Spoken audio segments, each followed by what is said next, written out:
Yo, ladies and gents, guys and sisters, wherever you are, it's about time kuweza kuzisikiliza zile zote ambazo zimeweza kufanya vizuri, and tunafanya kama kuweza kukuletea hapa right now kupitia screen ya phone yako. Ire, hii inaitwa WHO aka what's up and over there man, daddy, father of 6 babies, Kelvin Kyo, right now BNDMIC. Sasa unaambiwa hivi, polisi wa jiji la Los Angeles LAPD wanadai kufanya uamuzi wa kumkamata msanii David kwa tuhuma za mauaji ya aliyekuwa mpenzi wake ambaye alikuwa anaondoka kwa jina la Celeste Rivers, kabla ya ofisi ya mwanasheria wa wilaya DA kuwa tayari kufungua mashtaka rasmi. Kwa mujibu wa chanzo kilichozungumza na chombo kimoja cha habari, LAPD ilichoshwa na kusubiri hatua kutoka kwa DA, wakiamini kuwa ushahidi uliokuwepo ulikuwa wa kutosha kumfikisha msanii huyo mahakamani. Hatua hii imeibua mjadala kuhusu uhusiano na uratibu kati ya vyombo vya dola. Mwanasheria Mark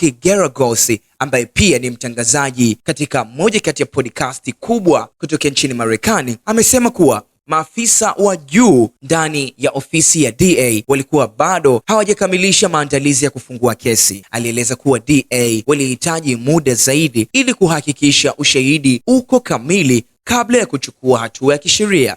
Msikilize mwanasheria huyo Mark Geragos. First of all, I'm going to bet, and we didn't talk last night, we texted a little bit, right, but I'm going to bet the first thing you thought is, like I know, that if there's an arrest on Thursday, that usually means a Thursday indictment. So I'm going to bet that you probably had the same reaction I did, which was... Hata hivyo, mwanasheria huyo anadai kuwa LAPD walichukua hatua ya kumkamata msanii David ili kushinikiza ofisi ya DA kuchukua hatua haraka. Amesema kuwa iwapo mashtaka hayatafunguliwa ifikapo Jumatatu, mamlaka zitalazimika kumwachia huru msanii huyo, jambo ambalo linaweza kuonekana kama ni aibu kwa upande wa waendesha mashtaka. Wakati huo huo, ofisi ya DA imetoa taarifa ikikanusha kuwepo kwa mgogoro wowote kati yao na LAPD. Wamesema kuwa kesi hiyo imekuwa ikiendeshwa kwa utaratibu wa kawaida kwa ushirikiano wa karibu kati ya pande zote mbili. Tukio la kukamatwa kwa msanii David liliripotiwa kuhusishwa na ulinzi mkali wa polisi, hali ambayo baadhi ya wachambuzi wanaona huenda ni njia ya LAPD kuonesha msimamo wao hadharani. Hadi sasa hatima ya msanii David inategemea uamuzi wa ofisi ya DA kuhusu kama watafungua mashtaka rasmi ya mauaji au la. Wakati huo huo, naambiwa familia ya marehemu Celeste Rivers ambaye alikuwa ni mchumba wa msanii David imeripotiwa kujiandaa kutoa tamko rasmi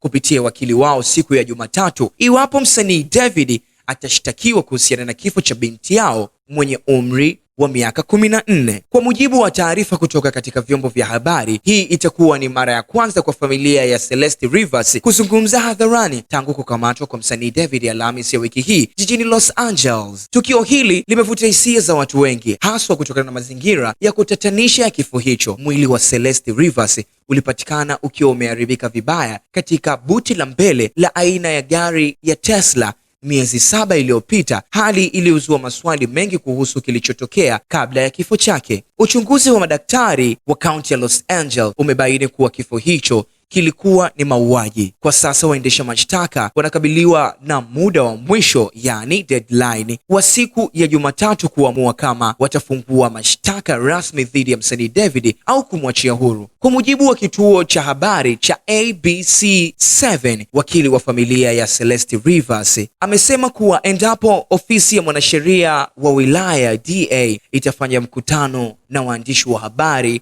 wazazi pamoja na dada wa marehemu watahudhuria. Aidha, familia hiyo imepanga kuhudhuria kikao cha kwanza cha mahakama iwapo mashtaka yatafunguliwa rasmi dhidi ya msanii huyo. Wakati huo huo, chanzo cha juu cha ndani ya LAPD kimesema kuwa polisi walikuwa wakisubiri tamko rasmi kutoka kwa madaktari ili kuthibitisha kuwa kifo hicho ni mauaji kabla ya kuchukua hatua ya kumkamata mshtakiwa. That's it, ladies and gentlemen, guys, kwa sisters ndani ya WHO ya Suma Media. Endelea kuweza kusubscribe kwa ajili ya kuweza kupata more infos. Daddy, father of 6 babies, Kelvin Kyo, BNDMIC. Pua.